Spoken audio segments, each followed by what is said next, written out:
मागच्या 2-3 दिवसापासून तुम्ही हा घिबली शब्द ऐकत असणार.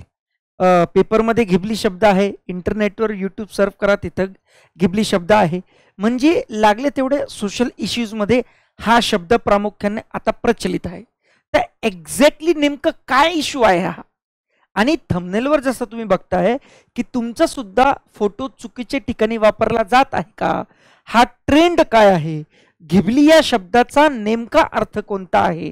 आणि हे आत्ता सध्या ट्रेंड मध्ये का आलं? क्यों आया ये ट्रेंड में? क्या है उसके पीछे का मकसद? ठीक आहे. तर या म्हणजे या ट्रेंड बद्दल जाणून घेण्यासाठी, या इश्यू बद्दल जाणून घेण्यासाठी एक छोटासा मी पहिल्यांदा तुम्हाला 2 ते 3 मिनिटाचा व्हिडिओ दाखवतो. तो एकदा तुम्ही चेक करा. आवडेल सध्या तुम्हाला. मे बी खूप जण हा व्हिडिओ पाहता पाहता त्यांच्या लहानपणीच्या त्या फेजमध्ये ओढले जाऊ शकतात. तर बघूया तो व्हिडिओ आणि मग त्यानंतर मी हा एक्झॅक्टली इश्यू काय आहे ते मेन्शन करतो. ठीक आहे, बघा. ठीक आहे, असे हे व्हिडिओ, असे हे कार्टून्स, आय होप हा जो घिबली इश्यू आहे ना, एक्झॅक्टली हे एक कार्टूनचं टाईप आहे, ॲनिमेशनचं टाईप आहे. ओपन AI आर्टिफिशियल इंटेलिजन्सचा जे वापर करतात त्यांनी स्वतःच्या इमेजला घिबली इमेजमध्ये कन्वर्ट करून द्या अशी कमांड दिली. मग तुम्ही म्हणणार सर याच्यात नवीन काय होतं? नवीन काही नाहीये. प्रॉब्लेम हा झाला की एकाच वेळेस सर्वजण तुटून पडले की माझा पण हा इमेज, माझी पण हा फोटो मला कन्वर्ट करून द्या अशावाल्या इमेज फॉर्मॅटमध्ये.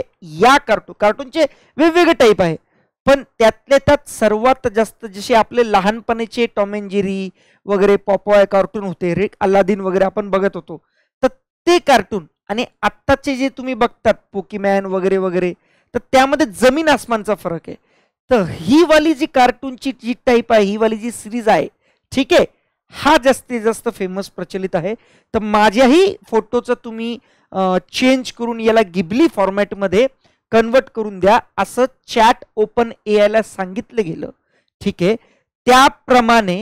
त्याप्रमाणे एकाच वेळेस एका तासात 10 मिलियन युजर्स पेक्षा जास्त, ठीक आहे, एका तासात 10 मिलियन युजर पेक्षा जास्त जणांनी कमांड दिल्यामुळं ऍक्च्युली चॅट जीपी म्हणजे चॅट AI ओपन AI जे टेक्नॉलॉजी यूज करते त्याला म्हणतात GPU. ठीक आहे, ते ग्राफिक्स काय असतं, युजर वगैरे वगैरे ते सगळे एक्सप्लेन करणार. नॉर्मली आपण असं समजून घेऊया की आपण जसं आपल्या कॉम्प्युटरमध्ये जर आपल्याला काहीतरी गेमिंग फॉर्मॅट करता किंवा इमेजेस करता किंवा आर्टवाले ग्राफिक्स कार्ड यूज करतात, ठीक आहे, तसंच हा प्रकार आहे. तर जेव्हा ओपन AIचे CEO सोबत बोलणं झालं तेव्हा त्यांनी सांगितलं की बाबांनो एवढं कमांड नका देऊ, तुमच्या एकाच वेळेस दिलेल्या कमांडमुळे आमचे GPU मेल्ट डाऊन होत आहे. मी तुम्हाला ते दाखवणार आहे, फक्त मी आता एक्सप्लेन करतोय. तर हे वेगवेगळे फोटो बघा, अशा टाईपचे कार्टून आपण लहानपणी बघायचो, वर्ल्ड बेस्ट टाईपचे कार्टून असायचे. ठीक आहे, ही काही नवीन गोष्ट नाही, पण ही नवीन गोष्ट सोबत जे ड्रॉबॅक्स येत आहेत ते आपल्याला बघावे लागणार आहे. ठीक आहे, तर असे कार्टून बघून आपल्याला मजा यायची लहानपणी. ठीक आहे, फक्त बघून घ्या, 2-3 टाईप आणलेले मी. ठीक आहे, हे सगळे जपानीज वगैरे तुम्हाला चेहरे दिसणार, कारण की यांचं ओरिजिनेशन जे आहे ते जपानमध्ये झालं होतं आणि हे 1985 ची गोष्ट आहे. त्यावेळेस तर खूप जण पैदा पण नसेल झाले. ठीक आहे, हे ते आहे. यांचं टोटल म्हणजे पूर्ण नाव आहे हयाओ मियाझाकी. ठीक आहे, अजूनही ते सध्या आहेत, 84 वर्षाचे आहे सध्या. जानेवारी 5, 1941 ला त्यांचा जन्म झाला. आणि याच म्हणजे याला घिबली, त्यांचा एक स्टुडिओ आहे जपानमध्ये, ते दाखवतो मी तुम्हाला पुढे.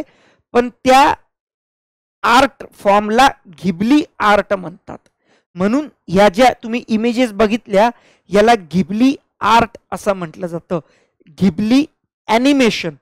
घिबली या शब्दाचा शब्दशः अर्थ काय आहे ते पण मला प्रश्न पडला, तर मी जसं चेक केलं तर हा ॲक्च्युली एक अरबी शब्द आहे ज्याचं म्हणजे मिनिंग आहे की ड्राय अँड हॉट एअर, उष्ण वारे. ठीक आहे, तर यांनी हे नाव का दिलं घिबली?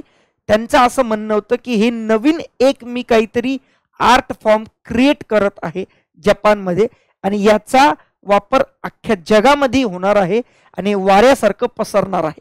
त्यामुळे उष्ण आणि कोरडे वारे म्हणून घिबली हा त्यांनी नाव दिलं होतं त्यांच्या आर्ट स्टुडिओला. ठीक आहे, तर त्या स्टुडिओद्वारे ऍक्च्युली पेन आणि पेपर घेऊन ह्या इमेजेस बनवल्या जातात. ऍक्च्युली पेन पेपर घेऊन अशा फॉर्मॅटमध्ये. ठीक आहे, पण झालं काय, आजकाल AI जनरेट झालेला आहे. AIचा आपण मुख्यतः वापर करत आहोत. तर AIला सांगितल्यावर 2-3 सेकंदात, 1 मिनिटात मॅक्स तो तुम्हाला तुमच्या फोटोला कन्वर्ट करून या आर्ट फॉर्म मध्ये ॲनिमेशन बनवून देतो, ते पण फ्री ऑफ कॉस्ट. आणि याचा वापर एकाच वेळेस खूप जणांनी केला, हाच इश्यू झाला. आणि मग हा इश्यू आल्यानंतर मग वेगवेगळ्या जणांनी सांगितलं की याचे ड्रॉबॅक्स वगैरे काय काय ते पण आपण चर्चा करूया. तर या आर्ट फॉर्मचा वापर करून आतापर्यंत त्यांनी 25 ते 30 पेक्षा जास्त मूवीज काढलेले आहेत. हे मूवीजचं नाव आहे आणि कोणकोणत्या वर्षी ती मूवी लॉन्च झाली याचा पण डेटा आहे. ठीक आहे, ओके. तर आपण सध्या आता भारतात आहोत, पुण्यात. पुण्यावरून असं गेलं तर 12 तास 12.5 तासाचा प्रवास आहे. इथून असं जपान, हे दिसतंय तुम्हाला जपान. आणि जपानमध्ये गेल्यावर तुम्हाला हानेडा एअरपोर्टवर उतरावं लागतं, कारण की तो इथं हे लाल दिसतंय, इथं ते घिबली स्टुडिओ आहे. तिथून हा सर्वात जवळचा एअरपोर्ट आहे. ठीक आहे, तो ऍक्च्युली त्याचं पिक्चर गुगल पिक्सवरून मी असं घेतलेलं आहे. तर हे घिबली आर्ट स्टुडिओ, हा मेन रोड तुम्हाला दिसतोय वगैरे वगैरे. तर तिथं ऍक्च्युली आर्टिस्ट बसून अशा टाईपचं कार्टून तुमचं फोटोचं चेंज करून देतात. पण AIने आता ते लगेच हातोहाती करायला सुरुवात केली. तर प्रॉब्लेम काय झाला, एखादं एक्झाम्पल दाखवतो बघा. हाच फोटो आहे, या फोटोचं त्यांनी AI मध्ये असं चेंज करून दिलं. ठीक आहे, आता मी एकदम मॉलमध्ये गेलो होतो, तिथून हा फोटो काढला होता.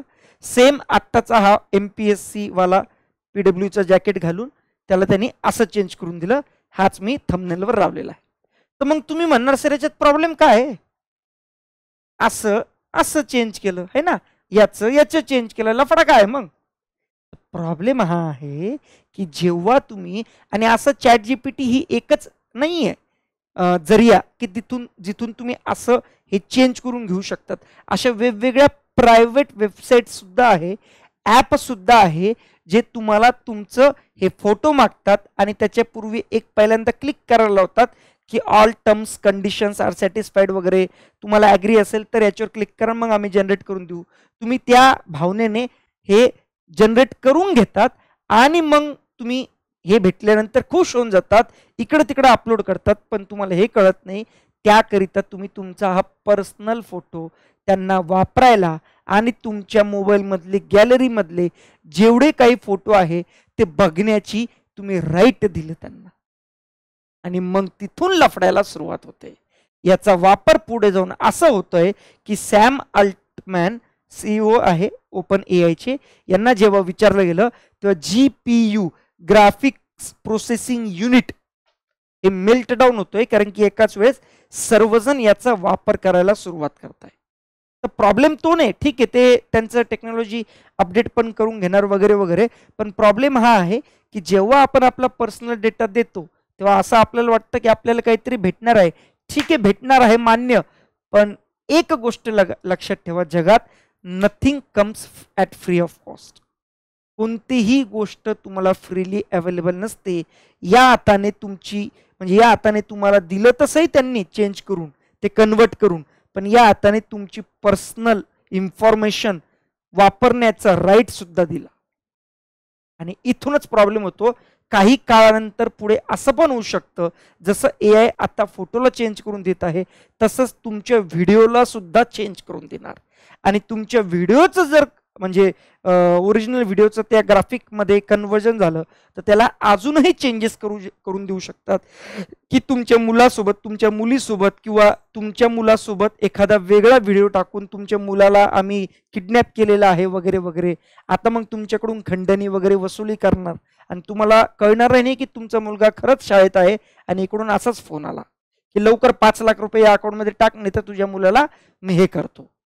असं AI द्वारे सुद्धा असा व्हिडिओ बनवला जाऊ शकतो. त्यामुळे तुम्हाला इलॉन मस्कचा तो इंटरव्ह्यूचा व्हिडिओ आजही लक्षात असेल. त्यावेळेस विचारलं गेलं होतं इंटरव्ह्यूद्वारे की खरंच AI काय आहे, तर त्यांनी सांगितलं होतं AI is far more dangerous than what we think today.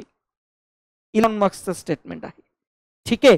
तसंच यांचं सुद्धा म्हणणं आहे की तुम्ही वापरा ओपन AI. हे बघा, अल्टिमेटली इट्स अ टेक्नॉलॉजी. टेक्नॉलॉजीचा वापर आपण पॉझिटिव्हरित्या निगेटिव्हरित्या दोन्हीरित्या करू शकतो. पण आपल्याला करायचं काय आहे हा इश्यू आहे. ठीक आहे. अशा वेगवेगळ्या पेपरमधल्या न्यूज मी तुम्हाला दाखवतोय की सावधान, गिबली फोटो तयार करणं सेफ आहे का नाही, जाणून घ्या दुष्परिणाम. अजून बघा, गिबली आर्ट फन ट्रेंड और प्रायव्हसी नेटमेअर. तुमची प्रायव्हसी धोक्यात येऊ शकते. गिबली मागचं काळं सत्य समोर, तुमची प्रायव्हसी धोक्यात जाणून घ्या. त्याकरता आता बघा, एकाच ओपन म्हणजे हा मेसेज मला पेपरच्या कटिंग मधूनच भेटला. एवढ्या जणांनी म्हणजे रिक्वेस्ट केली, ऑर्डर दिली चॅट जीपीटीला की माझा पण फोटो चेंज करून द्या. तेव्हा चॅट जीपीटीने काही काळानंतर तो ठप्प झाला त्यांच्या जीपीयू, आणि त्यांनी एक मेसेज स्प्रेड करायला सुरुवात केली की बाबा थोडं थांबा, आता सध्या आमचा सर्व्हर बिझी आहे. पण खूप वेळा ट्राय केल्यानंतरही माझं होत नाही, बाकी सगळ्यांचं झालं. म्हणून एकाने मेसेज केला की नाही बस हो गया, तू गद्दार है, सबका करके दिया, मेरा करके नहीं दिया. म्हणजे तुम्ही विचार करा समोरच्याची विचार क्षमता कुठपर्यंत पोहोचलेली आहे. ठीक आहे. मग त्यांनी दिलेला वगैरे वगैरे वगैरे वाचून घ्या नंतर तुम्ही. तर हे वाला तुम्हाला माहीतच आहे, दिलवाले दुल्हनिया ले जाएंगे, हे शाहरुख खान ही काजोल. तर याचं जसं आत्ता तुम्हाला कन्व्हर्जन दिसतंय तसं व्हिडिओ फॉर्मॅटमध्ये सुद्धा होऊ शकतं. आणि त्याचं पुढे जाऊन आत्ता तुम्ही सध्या बघतच असणार पाकिस्तान किंवा इतर कंट्रीवरून आपल्याला फोन येतो, आपल्याला कळत नाही तिथून आहे. ठीक आहे. पण पोलीसच्या एकदम युनिफॉर्ममध्ये असतो, मी ACP बोलतोय, SP बोलतोय, तुमचं असं असं अकाउंट हॅक झालेलं आहे, लवकरात लवकर 1 लाख रुपये ट्रान्सफर करा, असे व्हिडिओ. इवन आता टेलिकॉलरमध्ये सुद्धा गव्हर्नमेंटने ते सांगायला सुरुवात केली की तुम्हाला कोर्टावरून न्यायाधीश म्हणून फोन आला किंवा एखादा SP म्हणून फोन आला, पोलीस डिपार्टमेंटमधून किंवा सायबर सिक्युरिटीमधून, तर लगेच पैसे भरू नका. ठीक आहे. तर याचा पण वापर होऊ शकतो. वेगवेगळ्या गोष्टींचा वेगवेगळ्या गोष्टींकरता वापर केला जाऊ शकतो. Ultimately we are human beings. तर हे तुम्हाला स्वतःचं प्रायव्हसी. बघा, काही जण असं म्हणू शकतात की वैसे भी मैं गाव में पैदा हुआ हूं, राईट. तसं पण मला कोणी ओळखत नाही, काय माहिती या निमित्ताने ओळखणार. ठीक आहे, ते एक ओके आहे, पण नका करू तसं. ठीक आहे. तर वेगवेगळे कारण बघून घ्या की वापरकर्त्यांना कोणकोणते धोके आहेत. एक तर तुमची गोपनीयता, तुमचे जे सिक्रेट्स आहे वगैरे तुम्ही त्याला वापरण्याचा हक्क देऊन टाकतात. अल्टिमेटली मग लिगल इश्यूमध्ये ते पण फसत नाही, कारण की ते सांगू शकतात की मला युजरनेच राईट दिलेला आहे, मग तुम्ही काय करून घेणार. तुमची ओळख चोरली जाते, तुमची आयडेंटिटी चोरली जाते, तुमचा डेटा चोरली जातो, त्याचा चुकीने वापर केला जाऊ शकतो आणि कायदेशीर मुद्द्यामध्ये पण तुम्हाला ओढलं जाऊ शकतं. किंवा इवन तुम्हीच त्यांना हक्क दिले तर आता ते गव्हर्नमेंट पण काय करणार. ठीक आहे. तर असं कुठेही क्लिक करू नका. खूपच तुम्हाला अशी पोटात गुदगुदी झाली की सगळ्यांचं झालं, आता माझं मी कार्टूनमध्ये कसा दिसतोय मला बघायचं आहे, तर मग असा फोटो अपलोड करा की जो ऑलरेडी पब्लिक प्लॅटफॉर्मवर आहे तुमचा. स्वतःच्या फॅमिली सोबत तुमचा फोटो, स्वतःच्या मुलासोबत मुलीसोबत तुमचा फोटो, असं काही देऊ नका. तुमचा सिंगल फेसचा फोटो द्या आणि नवीन फोटो नका देऊ, जो ऑलरेडी गुगलवर आहे तोच द्या. मग आता त्यातल्या त्यात आपण हे करू शकतो ना, पण असं करू नका. शेवटी तुम्हाला तुमच्या प्रायव्हसीचा प्रश्न तुम्हाला सोडवायचा आहे. ठीक आहे. तर असं हे घिबली आहे. तर घिबली नावाचा स्टुडिओ आहे जपानमध्ये, तिथून ते फेमस झालं आणि त्याचा वापर आता ॲनिमेशनसाठी केला जातोय. ठीक आहे. त्यामुळे हा इश्यू झाला. तर जास्त काही मोठा इश्यू नाही आहे. असे वेगवेगळे इश्यू आपण तुमच्यासमोर मांडणारच आहोत. भेटूया तोपर्यंत पुढल्या व्हिडिओमध्ये, आणि जाताना प्लीज व्हिडिओला लाईक करा.